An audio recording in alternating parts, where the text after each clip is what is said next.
Good afternoon to all of you. स्वागत है आपका इस वीडियो सेशन में। तो बच्चों, विभिन्न प्रकार के स्ट्रक्चर्स इसके पूर्व में जितने भी अभी मैंने क्रिएट किए थे आपकी परीक्षा की दृष्टि से या कन्वर्सेशन की दृष्टि से, वो सब मैंने आपको सेंड कर दिए थे। अब आपकी जवाबदारी है कि उनको आप देखें। परीक्षाएं भी लोगों की कुछ कुछ कक्षाओं की नज़दीक आ रही हैं। परीक्षाओं को देखते हुए तैयारी आपकी ठीक ठाक हो, इसलिए साथ में वीडियो के साथ में पीडीएफ भी भेजा जाता है आपकी सुविधा के लिए कि आपको बार बार वीडियो को पॉज करके न लिखना पड़े, दिक्कत न उठानी पड़े। इसके लिए पीडीएफ भी आपको दिया जाता है। तो एक महत्वपूर्ण टॉपिक जो कक्षा नवम से लेकर के द्वादश तक के लिए इम्पोर्टेंट है, महत्वपूर्ण है, और नवम से आपने इसका अध्ययन किया है। इट का प्रयोग और इसी प्रकार देयर का भी प्रयोग होता है। जैसे देयर का प्रयोग हम करते हैं, यदि मान लीजिए किसी ने आपसे पूछा how many students in your class, मतलब आपकी कक्षा में कितने बच्चे हैं, तो आप उसका उत्तर देते हैं देयर से। There are 40 students, 35 students in my class. तो वहाँ पर देयर का मतलब वहाँ मेरी कक्षा में, देयर का शाब्दिक अर्थ वहाँ होता है, मतलब यहाँ पर देयर का जो प्रयोग है वो शाब्दिक अर्थ वहाँ नहीं होता, उसका है आपका, ठीक है ना। वो इंट्रोडक्टरी यूज कहलाता है, परिचयात्मक है। वो कक्षा के बच्चों का कक्षा से परिचय कराना ही देयर का काम है। ठीक इसी प्रकार से यहाँ पर जो मैं टॉपिक आपको देने जा रहा हूँ या जिस विषय में मैं आपसे बात कर रहा हूँ वो इट का प्रयोग है। इट एक सर्वनाम है जो निर्जीव के लिए और स्मॉल क्रीचर्स के लिए, माने जो कि नॉन लिविंग के लिए, जो नॉन लिविंग थिंग्स के लिए है ना, नॉन लिविंग के लिए और स्मॉल क्रीचर्स के लिए उपयोग में आता है। लेकिन यहाँ पर इट का प्रयोग जो ये एक विशेष रूप में आया है, इसीलिए तो इस टॉपिक को मैंने उठाया। मैंने इसको कहते हैं anticipatory use of it. Anticipatory की मीनिंग यदि आप देखेंगे तो उसका मतलब होता है पूर्वाभासी, पूर्व का आभास कराता है वो। पूर्व माने पहले। तो अब इसमें दो प्रकार से वाक्य आते हैं, या तो दो वाक्य दिए रहेंगे, उनको कंबाइन करना पड़ेगा इट से आपको, और या तो वाक्य दिया रहेगा और उसमें लिखा रहेगा कि इसको आप रीराइट करिए, इट से जोड़ करके दोबारा लिखिए। दो प्रकार से वाक्य परीक्षाओं में पूछे जाते हैं। तो यहाँ फर्स्ट पार्ट है, चूंकि दोनों पार्ट एक वीडियो में नहीं आ पाएंगे, इसलिए पार्ट 1 में मैंने इसको, पहली बात तो ये कि इट का प्रयोग कैसे करेंगे, किन किन रूपों में करते हैं, इसका शाब्दिक अर्थ तो मैंने बता दिया, पूर्वाभासी। अब जो दो वाक्य दिए रहेंगे उनमें हमको ये देखना पड़ेगा कि पूर्व का आभास, या यूँ कहें कि इट का अर्थहीन उपयोग, इसका अर्थ यहाँ पर कुछ नहीं होता है। यहाँ पर मैंने लिखा भी है एंटीसिपेटरी यूज ऑफ इट, ये पार्ट 1 है। यहाँ पर इट का प्रयोग एक प्रोनाउन, सर्वनाम के रूप में न होकर अर्थहीन रूप अर्थात पूर्वाभासी के रूप में उपयोग में होता है, ठीक है। तो अब हमको ये देखना पड़ेगा कि वास्तव में दो वाक्यों में से पूर्व का आभास किसमें हो रहा है, उसी में हम इट का उपयोग करने वाले हैं।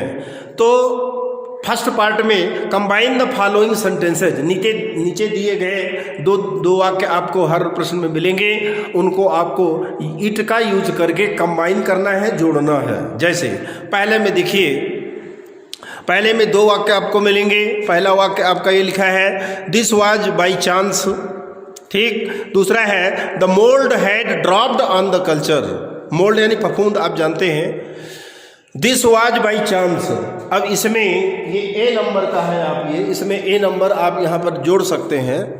ये जो है ये है क्वेश्चन नंबर 1, लेकिन उसमें ये ए नंबर है आपका, ये ठीक है। दिस वाज बाई चांस, एक तो ये हुआ आपका this was by chance, the mould had dropped on the culture. ये अब इनमें से हम किसको पहले रखें, या यूँ कहें कि इट का प्रयोग हम किस में करें, तो एक आइडिया आपको बता रहा हूं मैं आपको, उसको जरूर, या ट्रिक कहिए, आइडिया कहिए, जो भी कहिए। सहायक क्रिया इज, वाज, है ना, ये सहायक क्रियाएं आप दोनों वाक्यों में से देख लीजिए। आगे भी आपको वाक्य मिलेगा तो उसमें भी हम इसी प्रकार से करेंगे कि सहायक क्रियाओं का चयन करेंगे कि जिन दो वाक्यों में से सहायक क्रिया हमको मिल जाएगी उसमें निश्चित रूप से हम इट का प्रयोग कर लेंगे और हमारा वाक्य बन जाएगा। जैसे इसी में यदि मैं आपसे चर्चा करूं, दिस वाज बाई चांस, ये देखिए वाज लिखा हुआ है आपका, ये देख लीजिए।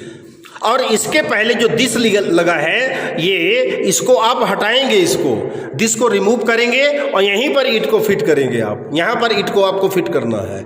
दिस वाज बाई चांस, तो इट वाज बाई चांस हो जाएगा आपका। अब फिर इसके बाद क्या करेंगे, अब तो आपको कनेक्टिव जोड़ना पड़ेगा, तो कनेक्टिव क्या लगेगा, दैट लगेगा। ठीक है, कनेक्टिव दैट का प्रयोग करेंगे, माने दिस लिखा है तो दिस को रिमूव करिए, इट लिखिए उसमें, और इसके बाद कनेक्टिव दैट का प्रयोग करके अगले वाले वाक्य को उसमें से मिला दीजिए या उसमें मिला दीजिए, उसमें जोड़ दीजिए। फिर से देखिए, फिर से सुनिए। Anticipatory use of it, anticipatory मतलब पूर्वाभासी, पूर्व का आभास। इट का प्रयोग यहाँ पर जो टॉपिक मैं लेकर चल रहा हूँ इसमें एक प्रोनाउन के रूप में इसका उपयोग नहीं होता, बल्कि एक अर्थहीन पूर्वाभासी के रूप में इसका उपयोग होता है इट का। और इसमें दो प्रकार से प्रश्न आएंगे, या तो दो वाक्य रहेंगे उनको कंबाइंड करने के लिए कहा जाएगा, या तो फिर एक ही वाक्य रहेगा जो मैं सेकंड पार्ट में आपको दूंगा, वो रहेगा कि rewrite the sentences beginning with it without changing the meaning, मतलब बिना अर्थ परिवर्तन के, अर्थ का परिवर्तन, सेंस नहीं बदलना चाहिए, है ना। और आप उसको इट का प्रयोग करके बनाएंगे, तो सेकंड पार्ट में देखेंगे।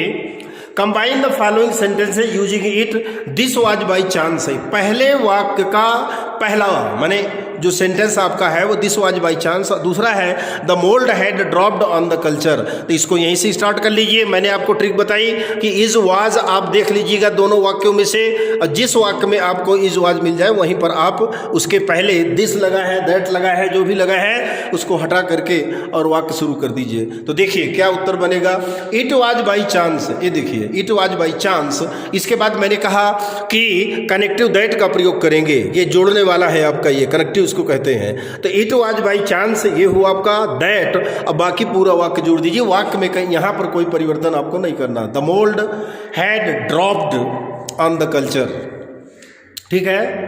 इट वाज बाई चांस पहला, ये तो पहला मैंने नियम बताया आपको, वाज देखिए, इज देखिए, ये अगर हेल्पिंग वर्ब जिस भी वाक्य में, दो वाक्यों में से जिस वाक्य में आपको मिल जाए उसी के पहले आप इट का प्रयोग कर देंगे।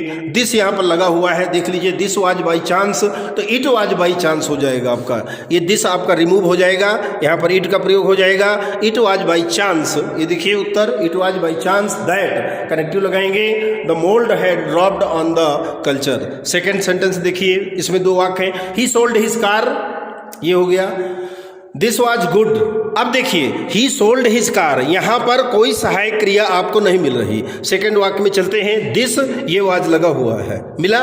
ये ट्रिक मैंने जो बताई है उसको फॉलो करेंगे, आपका 100% माने सोल्यूशन सही होगा।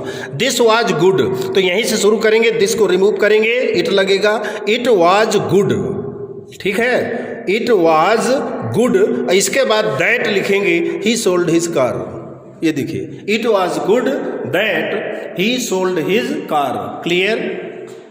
जो ट्रिक मैंने बताया, क्योंकि इसका उपयोग सर्वनाम के रूप में नहीं होता, इसका होता है एंटीसिपेटरी यूज, उसको कहते हैं, पूर्वाभासी होता है, पूर्व का आभास कराता है।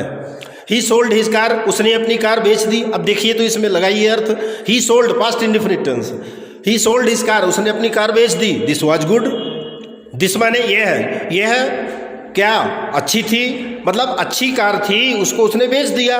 चलिए कोई बात नहीं है। मैंने आपको ट्रिक क्या बताई कि इज वाज, ये आप देख लीजिए, सहायक क्रिया देख लीजिए, है ना। तो ये वाज लगा हुआ है, वाज के पहले आपका दिस लगा हुआ है, दिस को हटा दीजिए, इट का प्रयोग करिए, तो इट वाज गुड होगा पहले, इट वाज गुड। इसके बाद हो जाएगा दैट, कनेक्टिव जोड़ेंगे, ही सोल्ड हिज कार, हो गया कंप्लीट। इतने तो करना है, केवल आपको केवल ये देखना है कि दो वाक्यों में से इज वाज नामक जो सहायक क्रियाएं हैं, हेल्पिंग वर्ब है, प्राइमरी ऑक्सिलरी वर्ब हैं, वो किस वाक्य में लगी हुई हैं। बस उसी वाक्य को पकड़ करके उसके पहले दिस लगा है, दैट लगा है, उसको हटा दीजिए, इट का प्रयोग कर लीजिए और कनेक्टिव दैट का प्रयोग करिए, बाकी पूरा वाक्य जोड़ दीजिए। थर्ड नंबर देखिए, the prisoner was not guilty, prisoner कैदी, कैदी दोषी नहीं था, ठीक। This became clear to the जज, ठीक, this became clear to the जज। अब यहां पर कैदी दोषी नहीं था, ठीक। This became clear to the जज, जज को, न्यायाधीश को ये बिल्कुल क्लियर हो गया। तो इसका जो होगा वो देखिए, दिस, ये दिस लगा है ना, यहीं पर आप इट को फिट करेंगे, यहाँ पर आपको इसको फिट करना पड़ेगा। क्यों? क्योंकि ये वाज यहाँ यदि अपन देखेंगे तो वाक्य आपका गड़बड़ा जाएगा, मतलब अर्थहीन हो जाएगा, फिर वो वाक्य का सेंस नहीं निकलेगा पूरा आपका। हमको ऐसा नहीं करना कि वाक्य का सेंस ही मैंने गलत हो जाए। This became clear to the जज, मतलब ये न्यायाधीश को, जज को बिल्कुल क्लियर हो गया कि प्रिजनर, मतलब जो कैदी था वो दोषी नहीं था।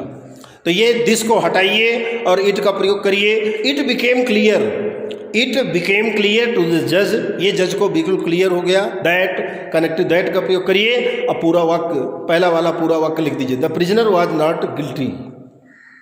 This became clear to the जज, ठीक। तो इसमें दिस को हटा देंगे, ये दिस की जगह इट का प्रयोग होगा। बाकी पूरा बिकेम क्लियर टू द जज ये हुआ। फिर इसके बाद क्या है आपका, जज यहाँ तक हुआ। दैट, कनेक्टिव दैट का प्रयोग करिए और बाकी पूरा वाक्य लिख दीजिए, the prisoner was not guilty. तो क्वेश्चन आपका था, the prisoner was not guilty, this became clear to the जज। तो it became clear to the जज that the prisoner was not guilty. और भी दो वाक्य इधर हैं, देख लीजिए। He failed in the examination, वो परीक्षा में फेल हो गया। दैट वाज अनफॉर्चुनेट, ये क्या थी आपकी, ये दुर्भाग्य की बात थी, ये दुर्भाग्य था, अनफॉर्चुनेट था, दुर्भाग्य था ये। तो अब इसमें देखिए, है ना, वाज यहाँ पर लगा हुआ है, मतलब ऐसे केसेज ये जो यहाँ पर मैंने बताया, it became clear to the जज, यहाँ पर जैसे आपका फर्स्ट सेंटेंस में the prisoner was not guilty, ये अलग सेंस है आपका, यहाँ पर ये नहीं बनेगा आपका, ये ध्यान रखेंगे। सहायक क्रिया मतलब जैसे आपका कोई भी सब्जेक्ट आपका शुरू होता है, अब सब्जेक्ट किस रूप में है वो अलग चीज़ है, सब्जेक्ट या तो नाउन के रूप में या प्रोनाउन के रूप में, वहाँ पर इज वाज मिल जाए तब करेंगे। यहाँ तो द प्रिजनर सब्जेक्ट है, फिर ये वाज नॉट गिल्टी, ये अलग चीज़ है। दिस बिकेम क्लियर, यहाँ पर ये लगा। लेकिन अब यहाँ पर देखते हैं, ही फेल्ड इन द एग्जामिनेशन, वो परीक्षा में फेल हो गया। दैट वाज अनफॉर्चुनेट, तो यहाँ पर वाज लगा हुआ है, दैट को आप हटा दीजिए और इट का प्रयोग कर लीजिए, तो क्या हो जाएगा, इट वाज अनफॉर्चुनेट, ये दुर्भाग्यपूर्ण था। दैट की ही फेल्ड इन द एग्जामिनेशन, कि वो परीक्षा में फेल हो गया। इट वाज अनफॉर्चुनेट, यहाँ पर वाज के पहले आपका ये दैट लगा हुआ है, इसको रिमूव कर दीजिए। दिस हो दैट हो, मैंने कहा ना कि दिस या दैट को दोनों को रिमूव कर देंगे, जो भी होगा वहाँ पर इट का प्रयोग कर देंगे। तो इट वाज अनफॉर्चुनेट, और दैट का प्रयोग तो करना ही पड़ेगा, दैट का प्रयोग करेंगे। ही फेल्ड इन द एग्जामिनेशन, जो देखिए इट से जिस वाक्य को अपन स्टार्ट करते हैं उसके बाद वाले वाक्य में जब कंजक्शन जोड़ते हैं, कंजक्शन जोड़कर, करेक्टिव जोड़ करके, तो उस वाक्य में कोई परिवर्तन नहीं करते हैं। परिवर्तन इसमें भी नहीं करते हैं, केवल वाज के पहले, इसके पहले दैट लगा है उसको हटा दीजिए, दिस लगा है हटा दीजिए, इट का प्रयोग कर लीजिए। तो it was unfortunate that he failed in the examination. पांचवा और अंतिम, this is good you left his company, ये बहुत अच्छी बात है कि आपने उसका साथ छोड़ दिया। उसमें कोई बुरी आदत रही होगी, खबर लगी उनके चाहने वालों को, उनके गार्जियंस को, तो उन्होंने कहा कि दिस इज़ गुड, ये बहुत अच्छी बात है कि तुमने उसकी कंपनी छोड़ दी, उसका साथ छोड़ दिया। तो अब इसमें देखिए इज लगा हुआ है, इसके पहले दिस है, दिस को हटा दीजिए, दिस को हटा दीजिए, तो यहाँ पर इट लग जाएगा। तो इट इज़ गुड, ये अच्छी बात है, दैट की यू लेफ्ट हिज कंपनी, तो तुमने या आपने उसकी कंपनी, उसका साथ छोड़ दिया। It is good that you left his company. तो बच्चों ये फर्स्ट पार्ट था, जहाँ पर दो वाक्य आपके दिए रहेंगे, उन दोनों वाक्यों को आपको इट से जोड़ना है, जो एंटीसिपेटरी यूज ऑफ इट के नाम से जाना जाता है। उसमें 5 वाक्य मैंने आपको अभ्यास के रूप में बताए हैं। दिस, जैसे पहला वाक्य देखिए, पुनः एक बार revision. This was by chance the mould had dropped on the culture, तो it was by chance that the mould had dropped on the culture. He sold his car, this was good, it was good that he sold his car. प्रायः मैं आपको बताया ना, एक trick बताया मैं, was इस देख लीजिए, उसके पहले इट लगा दीजिए और फिर कनेक्टिव से, दैट से कनेक्टिव बीच में लगाना पड़ेगा आपको, दैट लगा करके बचे हुए वाक्य को जोड़ दीजिए। He sold his car, this was good, तो it was good that he sold his car.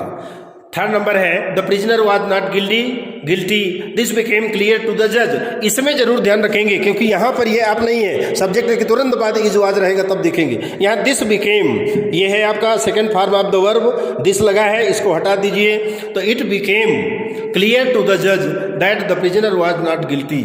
Number 4 में पहला है he failed in the examination that was unfortunate. तो यहाँ पर देखिए ये सब आपका एज ए सब्जेक्ट, इसके बाद तुरंत सहायक क्रिया है, इसके पहले इट का प्रयोग कर दीजिए। तो it was unfortunate that he failed in the examination. Number 5 and last, इसमें 2 वाक्य आपके मिलेंगे। दिस इज गुड, ये अच्छी बात है। यू लेफ्ट हिज कंपनी, आपने उसका साथ छोड़ दिया। यहाँ पर आपको देखना है इज ये लगा हुआ है आपका, ये इज के पहले जो दिस आपका है ये स्टार्टिंग वर्ड, इसको रिमूव करिए, यहाँ पर इट का प्रयोग करिए और इसके बाद वाक्य आपका कंप्लीट हो जाएगा। तो it is good that you left his company. तो ये पहली बात थी, फर्स्ट पार्ट था एंटीसिपेटरी यूज ऑफ इट। मैंने आपको बताने का, समझाने का प्रयास किया है। निश्चित रूप से मैं कह सकता हूं कि आपको मेरी बात समझ में आई होगी। वीडियो को एंड तक देखिए, पीडीएफ भी आपको मिलेगा। एंड तक वीडियो को देखेंगे और आपको निश्चित रूप से समझ में बात आएगी। इसका सेकेंड पार्ट कि एक वाक्य पूरा का पूरा दिया रहता है, उसमें दिया रहता है कि रीराइट द सेंटेंसेज, है ना, कि माने सेंटेंस को, पूरे सेंटेंस को पुनः इट का प्रयोग करके आप बनाइए, लेकिन अर्थ नहीं बदलना चाहिए। वो मैं अगले वीडियो में आपको दूंगा। तो चलिए इस वीडियो को यहीं एंड करते हैं, मिलते हैं इसी के सेकंड पार्ट में अगले भाग में।